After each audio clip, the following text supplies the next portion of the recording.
യുക്രൈനിൽ നിന്ന് വരുന്നത് ഈ വർഷത്തെ ഏറ്റവും ഭീകരമായ വാർത്തയാണ് എന്ന് പറയണം. റഷ്യയുടെ ആകാശ യുദ്ധം ഇന്ന് എല്ലാ പരിധികളും ലംഘിച്ചിരിക്കുകയാണ്. പുടിന്റെ മിസൈലുകൾ ഇന്ന് യുക്രൈനിന്റെ തലസ്ഥാനമായ കീവിലും തുറമുഖ നഗരമായ ഒഡസയിലും പെയ്തിറങ്ങിയത് മരണത്തിന്റെ ദൂതുമായിട്ടാണ്.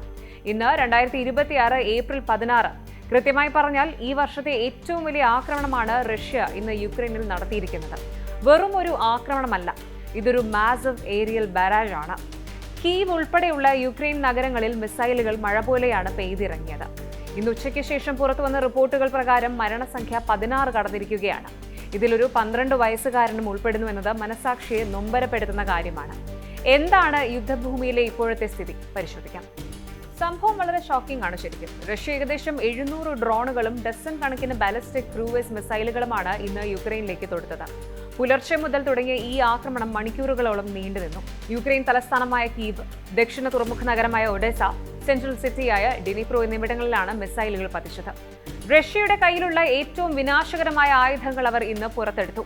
കീവിലെ പോഡൽസ്കി ഡിസ്ട്രിക്റ്റിൽ ഒരു റെസിഡൻഷ്യൽ കെട്ടിടത്തിന് മുകളിലാണ് മിസൈൽ വീണത്. കെട്ടിടത്തിന്റെ താഴത്തെ നിലകൾ പൂർണ്ണമായും തകർന്നു. അവിടെ നിന്ന് ഒരു അമ്മയെയും കുഞ്ഞിനെയും രക്ഷാപ്രവർത്തകർ സാഹസികമായി പുറത്തെടുക്കുന്ന ദൃശ്യങ്ങൾ ഇപ്പോൾ വൈറലാണ്.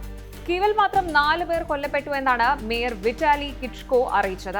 ഇവിടെ ശ്രദ്ധിക്കേണ്ട ഒരു കാര്യമുണ്ട്. Ukraine president Volodymyr Zelensky Germany, Norway, Italy എന്നീ രാജ്യങ്ങൾ സന്ദർശിച്ച് പുതിയ എയർ ഡിഫൻസ് സിസ്റ്റംസ് ഉറപ്പാക്കി മടങ്ങിയതിന് പിന്നാലെയാണ് റഷ്യ ഈ കടുംകൈ ചെയ്തത്. നമ്മൾ നേരത്തെ ചർച്ച ചെയ്തതുപോലെ റഷ്യൻ എണ്ണയുടെ മേലുള്ള ഉപരോധം അമേരിക്ക കടുപ്പിക്കാൻ പോകുന്ന വാർത്തകളും ഇതിനിടയിൽ ഉണ്ടായിരുന്നു.